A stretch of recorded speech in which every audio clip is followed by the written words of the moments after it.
It is not for me to decide whether this diet is wholesome or not. All I can say is, that I was desperately hungry, and that at dessert I swallowed to the very last gulp of a thick broth made from buckwheat.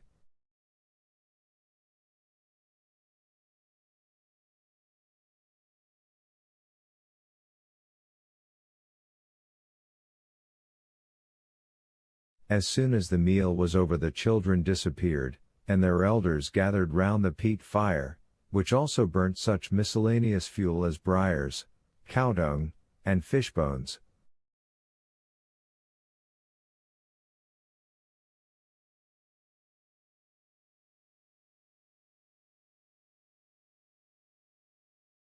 After this little pinch of warmth, the different groups retired to their respective rooms.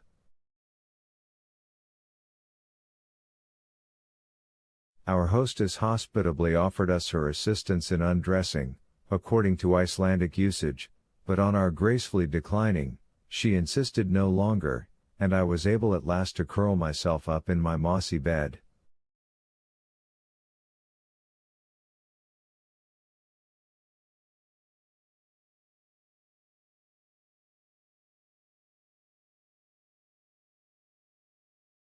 At 5 next morning we bade our host farewell, my uncle with difficulty persuading him to accept a proper remuneration, and Hans signaled the start.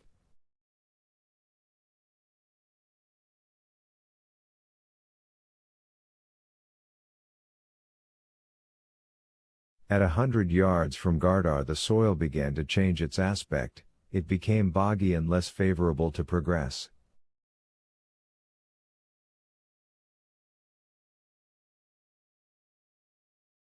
On our right the chain of mountains was indefinitely prolonged like an immense system of natural fortifications, of which we were following the counter-scarp or lesser steep. Often we were met by streams, which we had to ford with great care, not to wet our packages.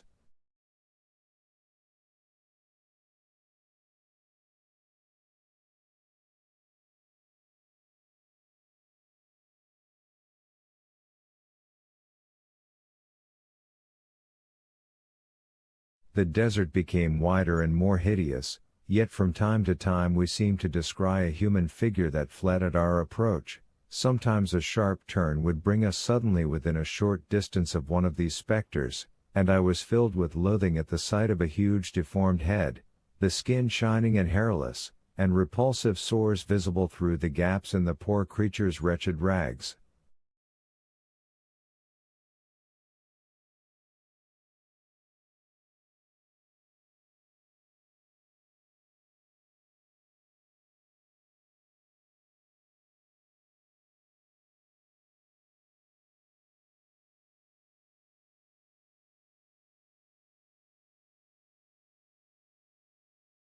The unhappy being forbore to approach us and offer his misshapen hand.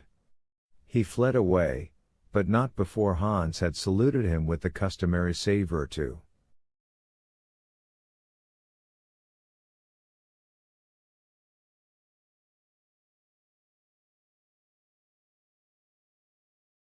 "Spiedelsk," said he. "A leper," my uncle repeated. This word produced a repulsive effect. The horrible disease of leprosy is too common in Iceland. It is not contagious, but hereditary, and lepers are forbidden to marry.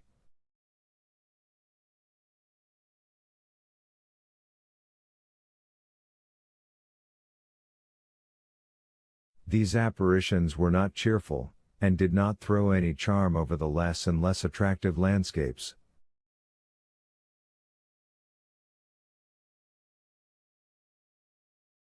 The last tufts of grass had disappeared from beneath our feet. Not a tree was to be seen, unless we except a few dwarf birches as low as brushwood.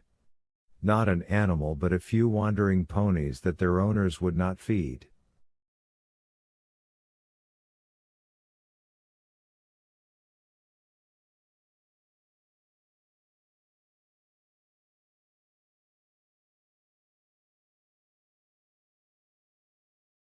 Sometimes we could see a hawk balancing himself on his wings under the gray cloud, and then darting away south with rapid flight.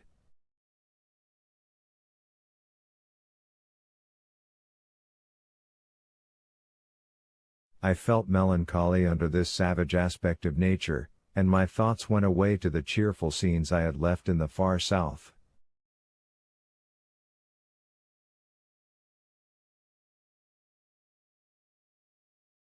We had to cross a few narrow fjords, and at last quite a wide gulf. The tide, then high, allowed us to pass over without delay, and to reach the hamlet of Alftanes, 1 mile beyond.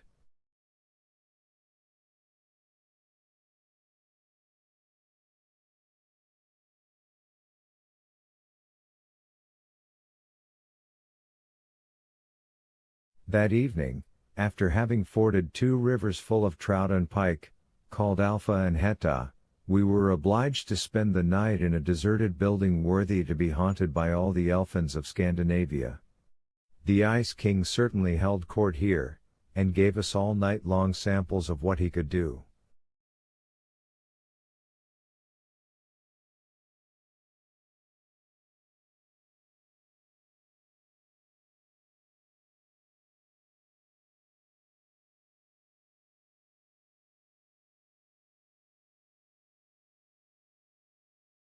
No particular event marked the next day. Bogs, dead levels, melancholy desert tracks, wherever we traveled.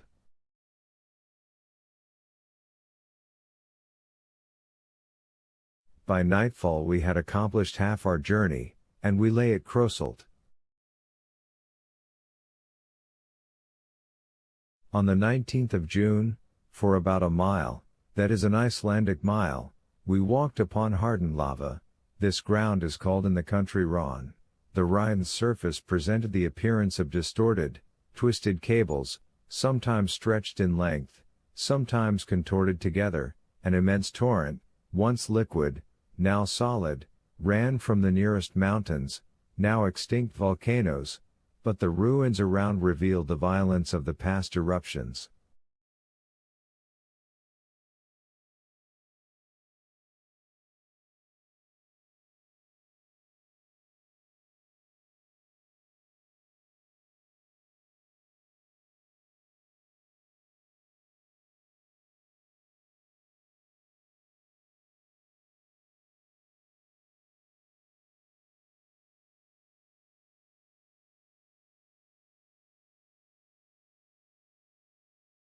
Yet here and there were a few jets of steam from hot springs. We had no time to watch these phenomena, we had to proceed on our way. Soon at the foot of the mountains the boggy land reappeared, intersected by little lakes.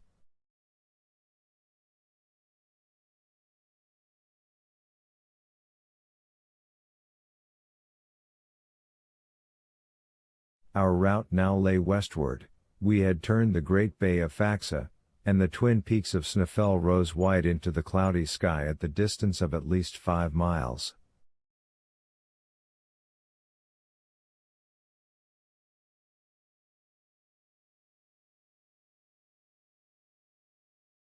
The horses did their duty well, no difficulties stopped them in their steady career. I was getting tired, but my uncle was as firm and straight as he was at our first start.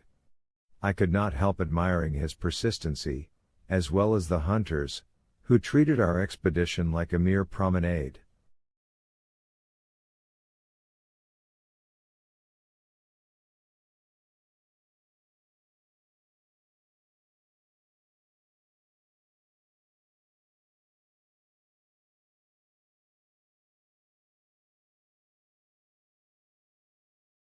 June 20th.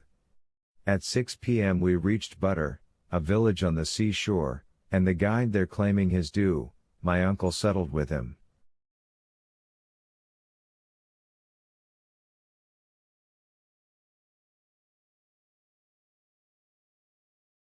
It was Hans' own family, that is, his uncles and cousins, who gave us hospitality.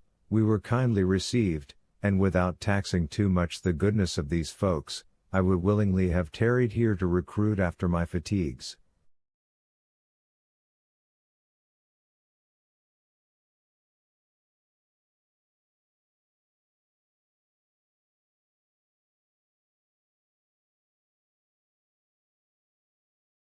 But my uncle, who wanted no recruiting, would not hear of it, and the next morning we had to bestride our beasts again.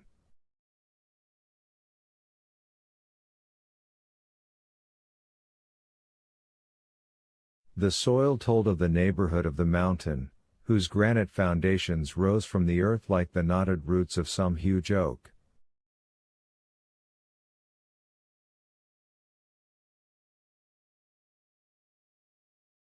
We were rounding the immense base of the volcano.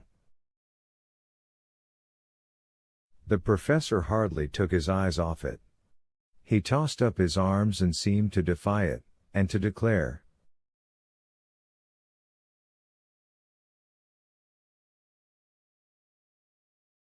"There stands the giant that I shall conquer." After about 4 hours walking, the horses stopped of their own accord at the door of the priest's house at Stapy.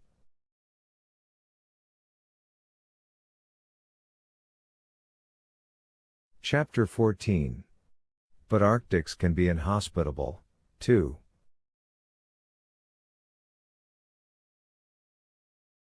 Stapy is a village consisting of about 30 huts, built of lava, at the south side of the base of the volcano.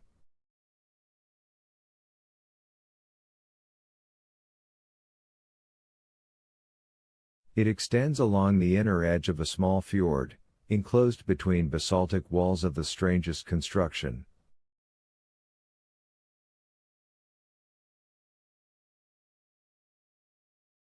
Basalt is a brownish rock of igneous origin. It assumes regular forms, the arrangement of which is often very surprising.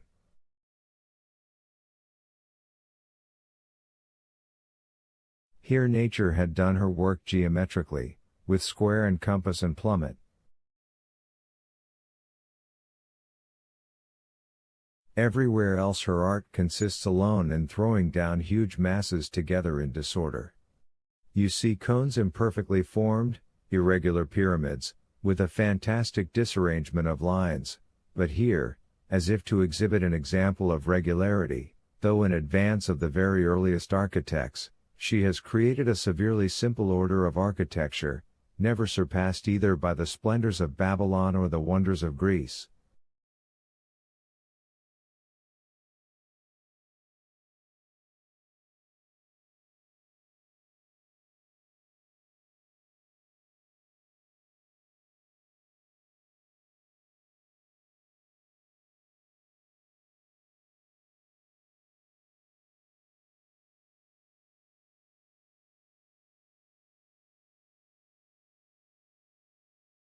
I had heard of the Giant's Causeway in Ireland, and Fingal's Cave in Staffa, one of the Hebrides, but I had never yet seen a basaltic formation.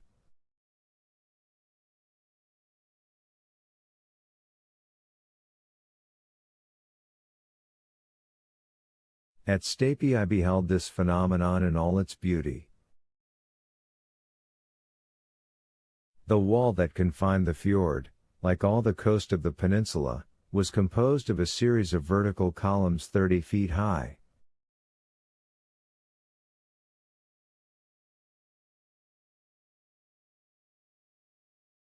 These straight shafts, of fair proportions, supported an architrave of horizontal slabs, the overhanging portion of which formed a semi-arch over the sea.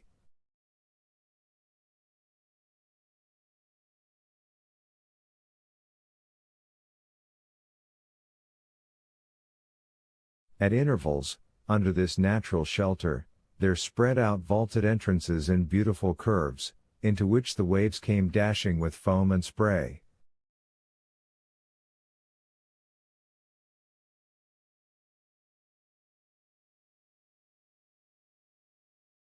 A few shafts of basalt, torn from their hold by the fury of tempests, lay along the soil like remains of an ancient temple, in ruins forever fresh, and over which centuries passed without leaving a trace of age upon them.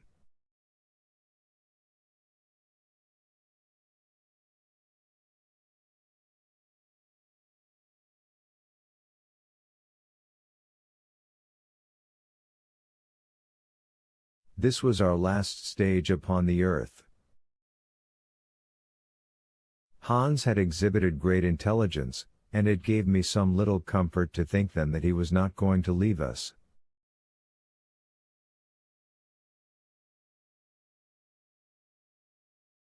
On arriving at the door of the rector's house, which was not different from the others, I saw a man shoeing a horse, hammer in hand, and with a leathern apron on.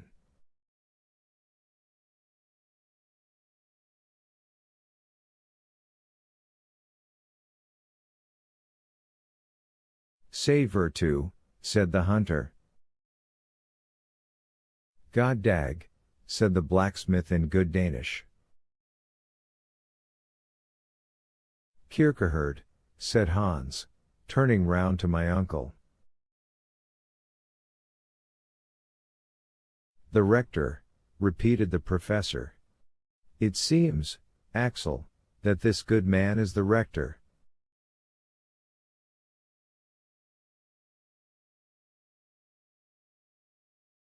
Our guide in the meanwhile was making the Kierkegaard aware of the position of things, when the latter, suspending his labors for a moment, uttered a sound no doubt understood between horses and farriers, and immediately a tall and ugly hag appeared from the hut.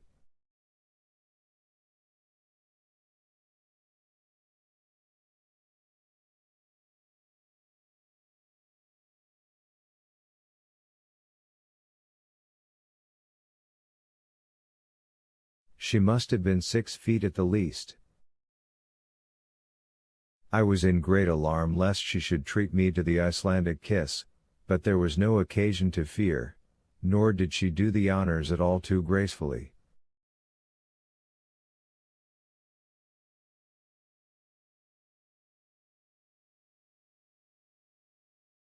The visitor's room seemed to me the worst in the whole cabin.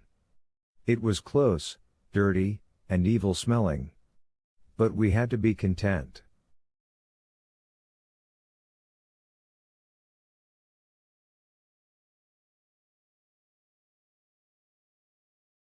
The rector did not to go in for antique hospitality,